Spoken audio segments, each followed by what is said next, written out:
Hi, my name is Hannah. That day was when Emily, my twin sister, and I graduated together from the University of California, Berkeley. The May sunlight cast a golden glow across the campus, warm but not harsh, making the green lawns and rustling rows of trees appear even more vibrant. All around, thousands of students in deep blue gowns stood neatly in line, square caps with golden tassels swaying in the breeze as they waited for their turn to step onto the stage and receive their diplomas. Emily and I stood side by side in the crowd, both wearing honor stoles embroidered with the university's logo. The air buzzed with laughter, shouts, and the click of cameras, yet inside me, alongside pride, there was another feeling I couldn't quite name. For 4 years, we had worked tirelessly to graduate with honors together. Friends, professors, and familiar faces filled the lawns, each cheer and burst of applause rolling like waves. From a distance, I saw my parents approaching, their faces bright, carrying a large gift wrapped in red paper, surrounded by a few relatives and Emily's close friends, phones already in hand to record. I smiled, believing this would be a moment the two of us would share equally. But when they were just a few steps away, my mother slipped her arm around Emily's waist and gently pulled her aside, my father following. In the murmur of the crowd, he pulled out a small, glossy box, opened it, and revealed the key to a bright red Tesla Mo. 1. Do 3, its metallic shine catching the dazzling afternoon light. The people around instantly gasped, phones flashing nonstop, some relatives clapping, voices ringing with congratulations. Emily hugged our parents, her face glowing, holding the key high like a trophy. I stayed where I was, my smile faltering slightly as I tried to remain composed. A moment later, my mother turned to me, reached into her handbag, and took out a thin envelope. I accepted it and opened it to find a crisp $50 bill folded neatly inside. She smiled and said lightly, "She needs it more. You're always fine on your own." Each word landed in my ears like a stone. The warmth of the sun suddenly felt icy cold. Swallowing it all down, I gave a small nod, forcing my lips into a false curve while my hand clenched the bill until it crumpled. At that very moment, from the right, a large camera from the local television station which had been filming a feature on outstanding graduates swung toward me. Capturing the image of me standing there in the middle of the joyful crowd, holding a small envelope, my eyes restrained yet hurt. Not a single word was spoken, but everything was recorded, clear down to the blink of an eye. Before I continue this story, I have a question for you. Have you ever been the forgotten child, the one treated unfairly in your own family? Let me know where in the world you're watching from so I'll know I'm not alone. Emily and I were born and raised in Sacramento, California, in a 2-story white house at the end of a street shaded by oak trees. My father was a well-known civil litigation lawyer whose name often appeared in the local paper. My mother was a real estate professional, always impeccably dressed, eloquent, and never missing an opportunity to connect with influential people in the community. To the neighbors, we were the picture-perfect family, a successful father, a graceful mother, and twin daughters who were smart and attractive. But behind that flawless image was an imbalance I had recognized from a very young age. Emily, my twin sister, was outgoing and lively. Even back in kindergarten, she was the center of every party, effortlessly making friends and making adults laugh with her quick wit. In elementary school, Emily joined every club she could, from drama and musical theater to the cheerleading squad. My parents were so proud of her that whenever guests came over, they would open their laptop, scroll through endless photo albums, and talk about Emily's incredible achievements, as if they were introducing a celebrity. I, Hannah, though her twin, was the complete opposite. I could spend hours in the library, buried in science books or tinkering with small experiments in the garage. I won numerous academic awards, from the district math competition to the state science fair. But my medals and certificates hung quietly on my bedroom wall, rarely mentioned in my parents' stories of pride. I remember clearly the first time I truly realized this difference. We were 12. Emily was chosen to play the lead in the school's spring play. My parents had t-shirts printed with her face, invited both sets of grandparents, relatives, and friends to watch. They even booked a large table at an Italian restaurant afterward to celebrate. That same week, I won first place at the district science fair with my project on renewable energy. I brought the award home, excited, thinking I'd be celebrated just like Emily. But my dad only smiled, patted my head, and said, "Good job, Hannah. You'll be fine." Then he went right back to discussing Emily's celebration dinner. "You'll be fine" became a phrase I heard more and more as I grew up, like a mantra my parents used whenever they overlooked me.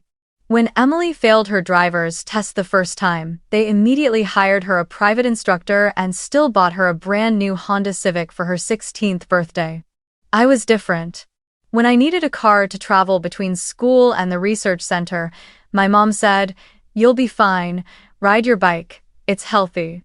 And so I kept cycling nearly 10 kilometers a day, rain or shine. In high school, Emily competed in cheerleading and track. My parents never missed a single game or meet.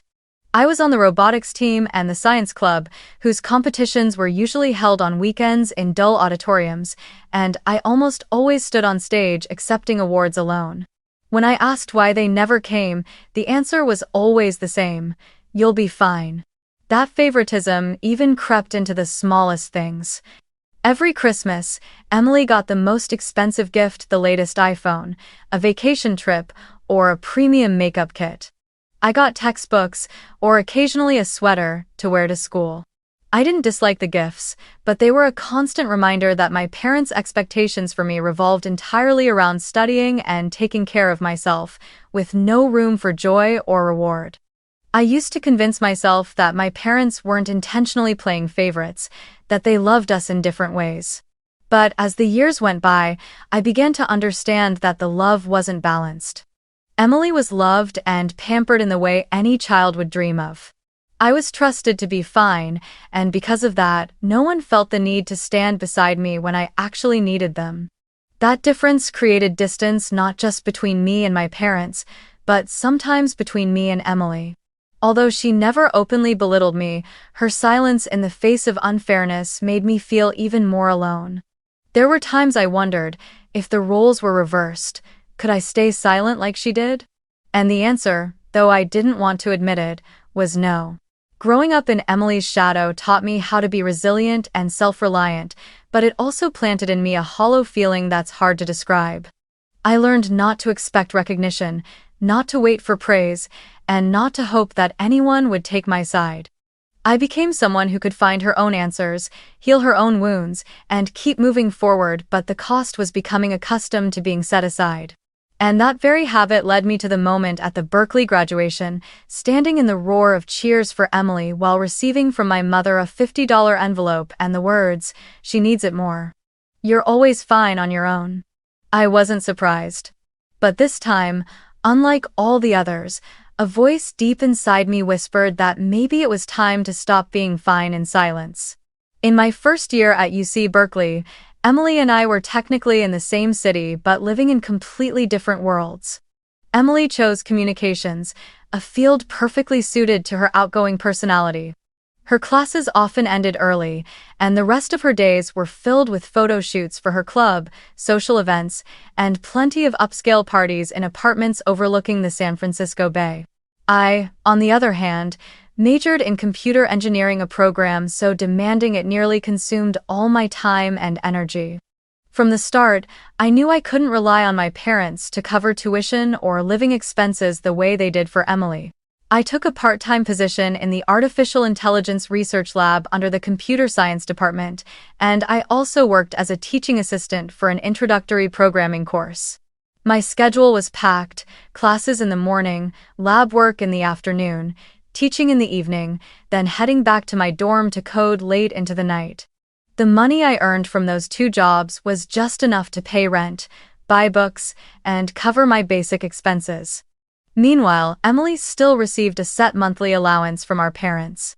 It not only let her shop freely for clothes but also funded weekend trips to Los Angeles or Las Vegas with friends. Her Instagram was a curated gallery of party photos, elegant restaurant dinners, and perfectly lit candid shots by the pool, each post racking up hundreds of likes and compliments. I was different.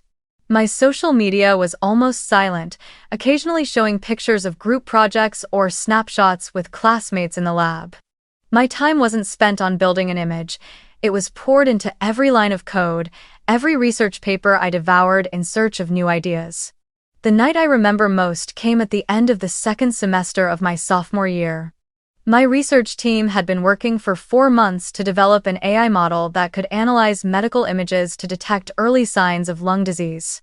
It was a project I had poured nearly every spare moment into, sleeping in the lab many nights, surviving on instant noodles while working. When our team was selected to present the project at the university's internal research conference, I called my parents immediately. "I want you both to be there," I said over the phone, my voice full of hope. "This is the biggest project I've ever worked on, and I'm the lead presenter." There was a short pause, and then my mother spoke. "Oh, that sounds wonderful, Hannah, but we promised Emily we'd be at the charity club's fundraiser she's hosting that night. You know, she's the main MC and has been preparing for weeks." I sat in silence, the phone burning hot against my ear. "Yes, I understand," I replied, trying to keep my voice steady. But the truth was, I didn't understand. I didn't understand why an important night for me always had to come second to one of Emily's events, even if it was just another hosting gig she'd done dozens of times before. That evening, I stood on the stage of the engineering auditorium, looking out at the audience. There was my faculty advisor, classmates, a few unfamiliar faces from other research groups, but no parents. When the presentation ended and we received a long round of applause, I still couldn't shake the hollow feeling inside. Emily's night was different. On Facebook, she posted a series of photos from the charity event. Shots of her standing center stage, microphone in hand, her gown sparkling under the lights, my parents beaming in the front row. Those images spread quickly across her social media, drawing hundreds of admiring comments, while my post about the AI project only drew a few congratulatory notes from friends in my field. I wasn't jealous of Emily. I knew she had her own talents and worked hard in her sphere. But the gap in how our parents showed up or didn't for pivotal moments in my life made one thing painfully clear. In my family's story, I was always the supporting character. College passed in that same rhythm. When Emily complained about the difficulty of getting to her events, my parents bought her a Mini Cooper. I still took the bus or relied on friends for rides when I needed to go somewhere outside class or work hours. Emily always had family at her important milestones. I learned to stop inviting them, knowing the answer would always be, "You'll be fine." I began to realize that being overlooked didn't just affect my emotions, it made me shrink into myself. I shared my own successes less, sought less recognition from my family, and instead found my value in numbers on spreadsheets, in code that compiled flawlessly, or in the look of surprise on a professor's face when I offered a new solution. I had learned silence, but I had also learned how to stand on my own, a skill I would later understand was invaluable, though it carried the scar of loneliness. And it was those quiet years of work that laid the foundation for the moment at graduation where I would once again stand next to Emily, but this time the story would not end the way it always had. Because even though my parents still believed I would be fine, I was ready to show them I wasn't just fine, I was strong enough to make them take another look. A week before graduation, I was sitting at the dining table, laptop open as I reviewed my slides for the final rehearsal. I didn't notice my mother's phone on the kitchen counter, still on speaker after she'd called a close friend. She assumed I was too focused on typing to pay attention, but I caught every word of her voice. "Yes, that's right. We've decided to buy Emily a car. Brand new, as a way to start her new life after graduation," my mother said, her tone full of pride.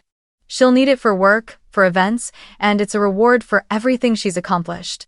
End of quote. I sat still, my eyes fixed on the screen, but my heart was pounding in my chest. Not once did she mention me, not a single hint that I too was about to enter a new chapter of life. I wasn't surprised this was consistent with everything that had happened over the past 22 years. Still, there was a faint sting deep inside, the kind I had long trained myself to ignore. I listened as my mother and her friend went on discussing the car's color, the dealership, even planning the surprise handover to Emily right after the ceremony. I knew that if I were in her place, I would get a simple congratulations, or, at most, a card with a few generic lines.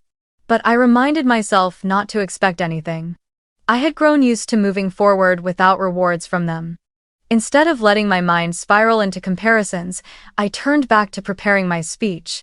Being chosen as one of the distinguished graduates was not only an honor, but also a rare chance to say something truly meaningful in front of thousands of people, including those who had believed in me and stood by me throughout my college years.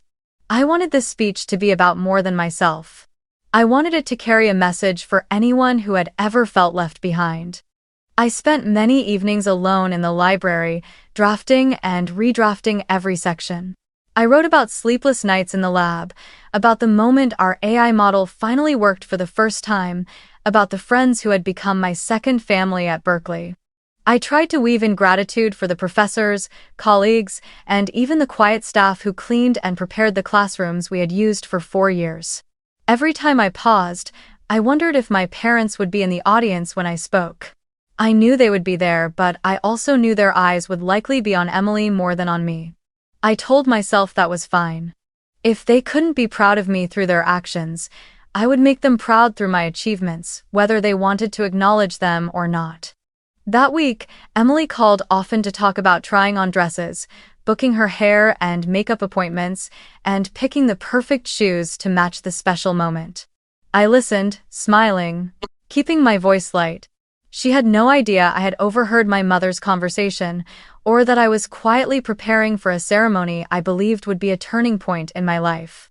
The night before graduation, I sat by the window, looking out at the city lights, rehearsing my speech one last time. Outside, Berkeley was calm, the occasional sound of cars mixing with the cool breeze drifting in from the San Francisco Bay. I took a deep breath, letting the stillness settle over me. No matter what happened tomorrow, I was ready. Not ready to fight for attention, but ready to stand tall and speak my truth, a voice that had been ignored for far too long. I didn't know then that the moment my parents handed Emily the car keys and me the small envelope would become the breaking point for everything. But deep down, I had a sense that tomorrow, one way or another, the balance would shift, and when it did, I wanted to be truly worthy of it.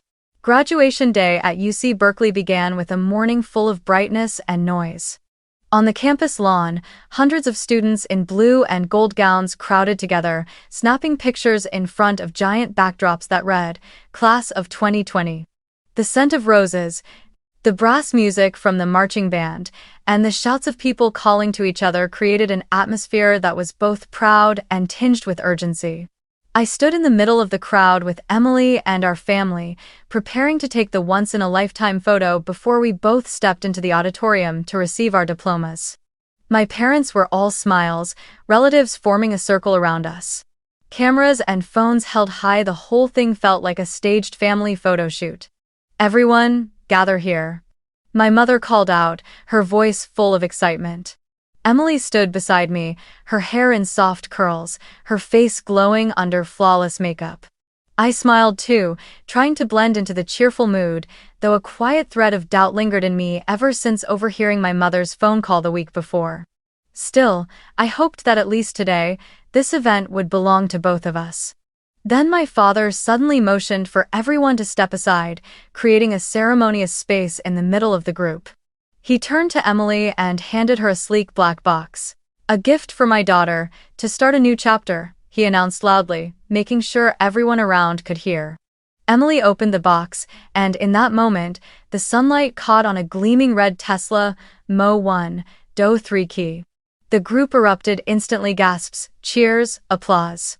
Some relatives rushed to hug Emily, while a few of her friends screamed in excitement. Emily turned to hug our parents, grinning ear to ear. "Thank you so much, I don't even know what to say." She held the key high for the cameras, the metallic red reflecting so brightly I had to squint. I stayed where I was, holding my graduation cap, my smile faltering, trying to hide the pang of disappointment. Then my mother turned to me, as if suddenly remembering I was there. She reached into her handbag, pulled out a thin white envelope, and placed it in my hand. "Here you go," she said lightly, as if offering a token gesture. I opened it to find a crisp $50 bill, folded neatly in half. "She needs it more," she added, nodding toward Emily. "You're always fine on your own." The words cut into my ears, each one landing heavier than the midday heat. I swallowed every reaction, forcing a faint smile, but my grip on the envelope tightened until it crumpled. Around us, the air seemed to pause for a beat. My closest friends, standing a few meters away, glanced over with uneasy expressions, a few shaking their heads in disbelief. Then I noticed, right beside us, a group of reporters from the local television station. They had been invited to cover outstanding graduates, and I, thanks to my academic record and research project, was one of them. Their camera was trained directly on us, recording every detail. Emily receiving the car key to roaring cheers, and seconds later, me receiving the envelope with the words, "She needs it more." A female reporter stepped closer, microphone in hand. She started to ask a question, but her gaze flickered when she saw me still holding the envelope. "How do you feel today, as you're about to receive your UC Berkeley diploma?" she asked, her professional tone tinged with caution. I took a deep breath, smiling broadly as if nothing had happened. "I'm proud of what I've accomplished, and I'm ready for the next chapter." The camera kept rolling, catching every glance, every gesture. I knew this moment wouldn't disappear. It would live somewhere in the footage of the day, proof of how I had learned, from a very young age, to swallow disappointment and keep standing tall. But deep down, I felt it clearly. This was the final drop in the glass. When I stepped onto the stage to receive my diploma, the midday sun in Berkeley lit up. Thousands of faces turned toward the platform. The sound of applause echoed across the campus lawn, blending with the music from the brass band. I smiled, accepted the diploma from the university president, gave a slight bow in thanks, and began to turn to step down like every other graduate. But suddenly, the ceremony's MC, a veteran professor from my department, spoke into the microphone, his voice ringing clearly through the loudspeakers. "Please remain seated. Before we continue, the organizers have a special announcement for one of this year's outstanding graduates." The chatter in the auditorium instantly softened, leaving only the faint rustle of graduation gowns. I stopped in the middle of the stage, hesitating for a moment, not sure what was happening. The MC smiled and turned toward me. "Today, we are not only celebrating the academic excellence of Hannah Miller, but also honoring her with a national award." After a rigorous selection process lasting over a year, the Gates Foundation Council has officially awarded Hannah Miller the National Technology Research Prize, valued at $250,000. This award includes startup funding, intensive mentorship, and an opportunity to work at the Silicon Valley Technology Hub. The entire campus seemed to erupt. Applause thundered through the air, quickly joined by cheers. Some students jumped to their feet, whistling in congratulations. I stood frozen for a few seconds, feeling as if time had stopped. The MC's words echoed in my mind, but my eyes instinctively searched the audience where my family sat. My father was stiff, his hand gripping the chair, eyes wide as if he had just heard something beyond belief. My mother kept her polite smile, though the corner of her mouth twitched and her eyes blinked rapidly. Emily, still wearing her own honorary ribbon, stared at me in wide-eyed surprise, then suddenly laughed and clapped hard, as if determined for her applause to rise above the rest. The MC's voice came again. "And to present this award, please welcome to the stage Miss Catherine Ross, Chief Technology Officer of Novatech." I recognized the name instantly. Catherine had been my secret mentor for the past 2 years, the one who quietly guided me through research projects, introduced me to elite tech teams, and whom I had never once mentioned to my family. She had always told me that sometimes keeping your strongest cards hidden until the final moment can make the biggest impact. And now, I understood exactly what she meant. Catherine stepped out from backstage, her silver hair catching the sunlight, dressed in a simple yet sharp black suit. As she approached, the applause swelled again. She gave me a brief but firm hug, then spoke into the microphone. "Hannah is not just an exceptional student. She is living proof of perseverance, creativity, and never allowing circumstances to define her worth. Over the past 2 years, I've watched her turn ideas into tangible products, and I can say with certainty, the future of technology will bear the mark of Hannah Miller. Ah! The applause returned, lasting so long that the MC had to wait a few seconds before continuing the program. Catherine handed me a large certificate bearing the Gates Foundation logo and an envelope containing the official invitation to the Silicon Valley Mentorship Program.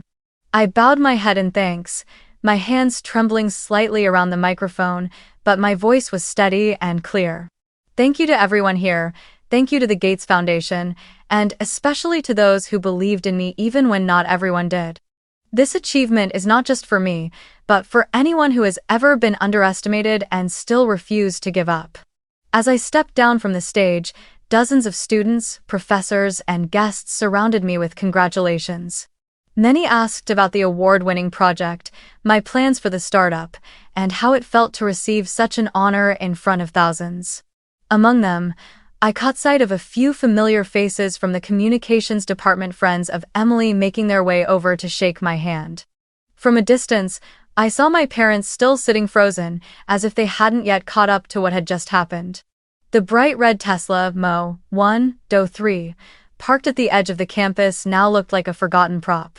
Emily stood next to them, but her gaze was fixed on me, and this time, I could see she was truly proud. I knew in that moment everything had shifted.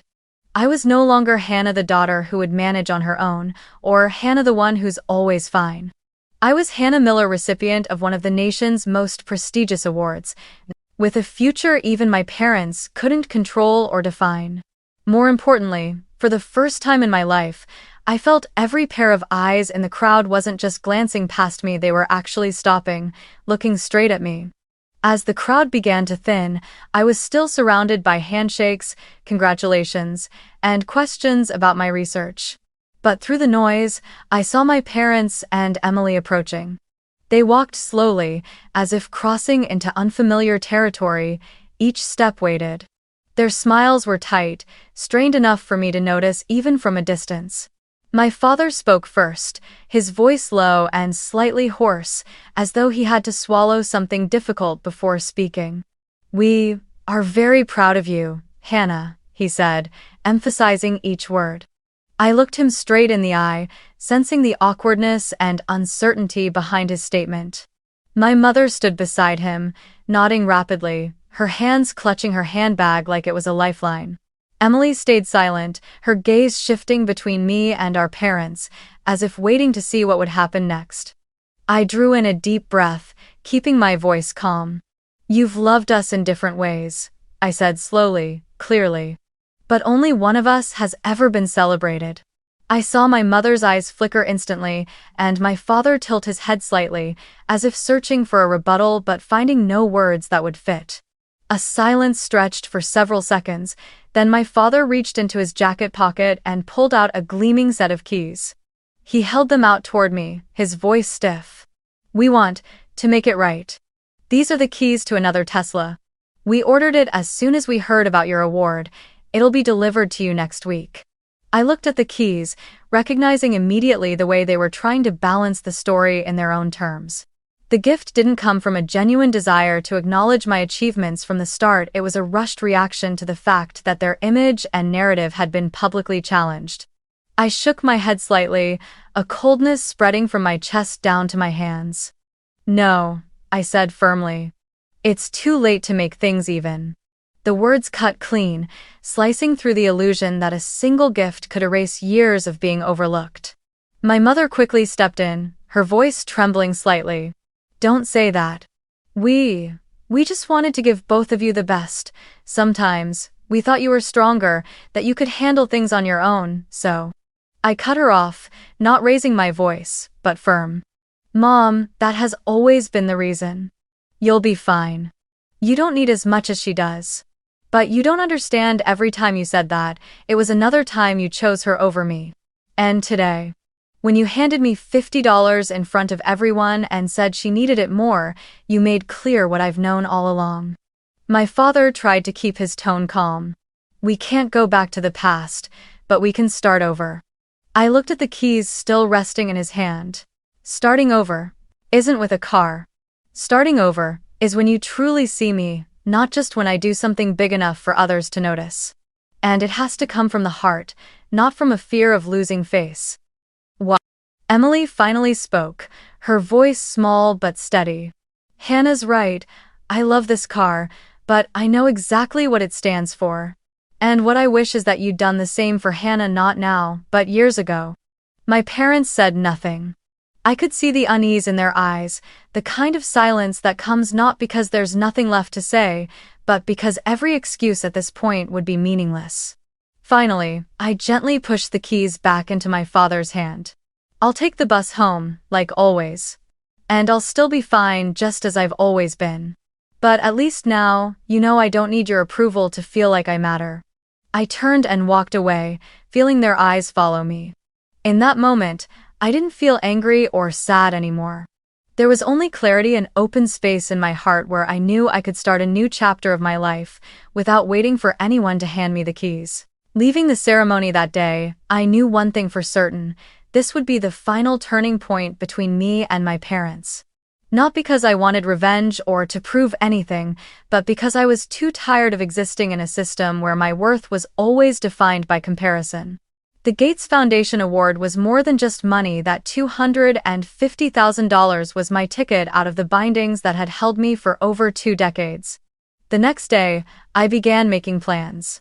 Instead of staying in Sacramento or Berkeley, I chose San Francisco, the heart of every tech dream, where even a coffee shop could be the birthplace of an idea that might change the world. With the funding, I rented a small but bright apartment in the Soma district, not far from the offices of AI and medical startup companies. It wasn't as luxurious as my parents' house, but when I stepped inside, I felt something that place had never given me: complete freedom. I spent almost the entire first month building my team. Some were former classmates from Berkeley, others were young engineers I met at networking events. All of them were excited by my vision. Using AI to analyze community health data to detect early signs of disease outbreaks and optimize treatment processes. This wasn't a project designed for quick headlines, it was a long-term journey. But I knew I was finally on the right path. When it came to my family, I decided to cut off all financial support and limit any unnecessary contact. My parents still sent messages, sometimes with small talk like, "Are you eating well?" Or, "When will you come home to visit?" I replied briefly and politely, but never let the conversations stretch on. Not because I hated them, but because I needed the distance to keep my focus and to redefine this relationship in a healthier way. Emily called me from time to time. She talked about her new job in communications and admitted that her relationship with our parents had changed since the ceremony. "They still try to control things," Emily said, "but at least now they know their favoritism has been exposed, and it doesn't work the way it used to." I smiled and told her that I hoped one day the 4 of us could sit together without feeling like we were playing a game with a predetermined outcome. For now, though, all my energy went into the company. We began attracting attention from a few angel investment funds in Silicon Valley, thanks to the award's prestige and the network Catherine Ross had helped me build. She remained my most trusted mentor, always reminding me, "Every time you succeed without asking for permission, you're breaking another piece of that chain."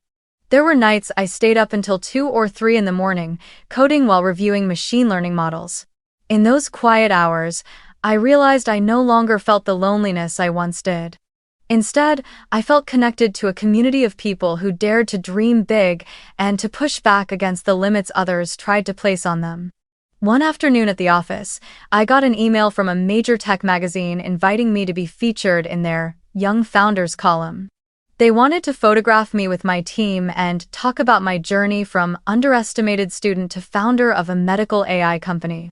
I read it and laughed, not from being overly excited, but because I knew, if that story was published, my parents would definitely see it. But unlike before, I didn't need them to read it to prove anything. I was living my own life, with success defined by me.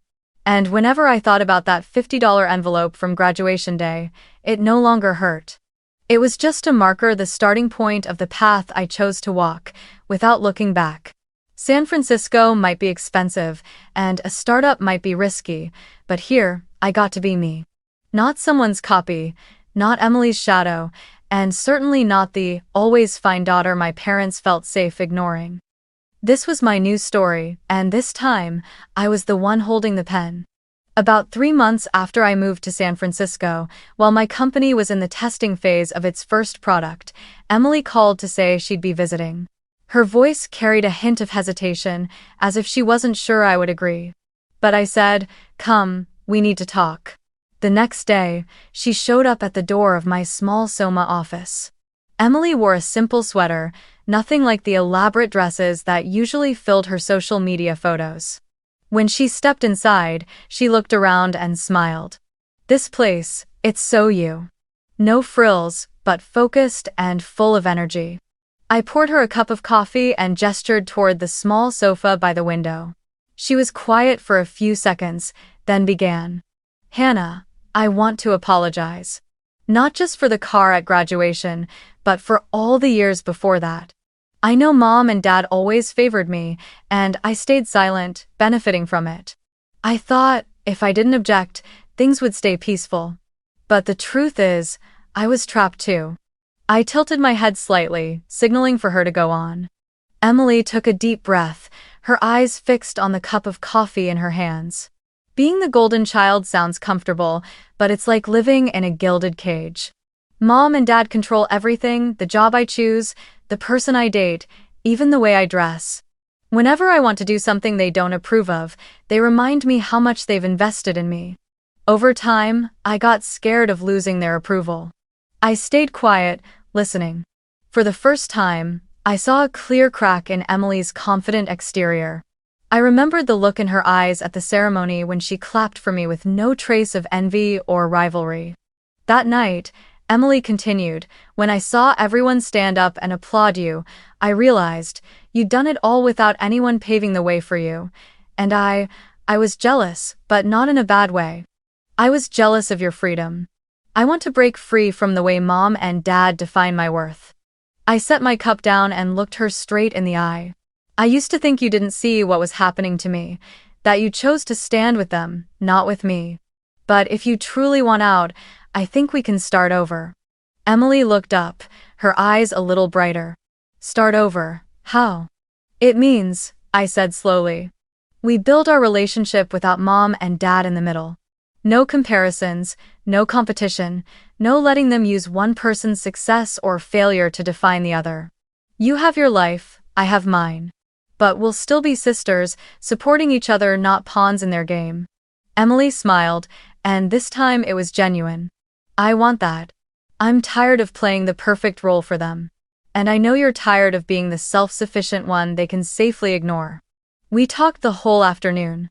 Emily told me about the times she wanted to refuse expensive gifts but was afraid of being seen as ungrateful, the times she felt pressured to shine in front of relatives. I told her about the feeling of being overlooked, about the parties and ceremonies where I was just the shadow in the background. Finally, as the day turned toward evening, we stood on the small balcony of my office. Looking out at the San Francisco skyline, Emily held out her hand. "Deal?" I took her hand. "Deal. I bay." In that moment, I knew that even if my relationship with our parents would never be perfect, I had regained something far more valuable, a sister who was finally standing beside me, not out of obligation, but out of choice. I know there are many people listening to this who see themselves in this story. Maybe you're the forgotten child, the one always in the background, the one your family believes will be fine, and therefore never needs much attention. You grow up on scraps of praise, with your moments of success brushed aside because someone else in the family deserves it more. You learn to be silent, to hold yourself up, and sometimes, to believe you'll never be special enough to be chosen. But here's the truth, you don't need to be chosen to be worthy. Your value doesn't come from someone handing you a gift, an opportunity, or a compliment. It comes from you, from every night you stayed up late working toward your dream, from every time you stood back up after being overlooked, from the fact that you kept moving forward even when no one was standing behind you to cheer. It took me years to understand that recognition isn't something you have to beg for. You can create it, you can give it to yourself, and when you do, you no longer depend on whether anyone chooses to see you. Today, I sit behind the wheel in a car that isn't a gift from my parents, but something I bought with the money I earned myself. The road ahead leads straight toward the Golden Gate Bridge. Afternoon light spills across the water, reflecting up through the windshield, wrapping me in a warm golden hue. I turn on the radio, let the ocean wind rush in, and smile not because I've won against my parents or anyone else, but because I've reclaimed the right to steer the story of my own life. If you're where I once was, remember this. You don't need someone to hand you the keys to step out of the cage they built for you. You only need to believe you can open the door and walk through it. And when you do, you'll realize that freedom and self-ownership are the greatest gifts you will ever have.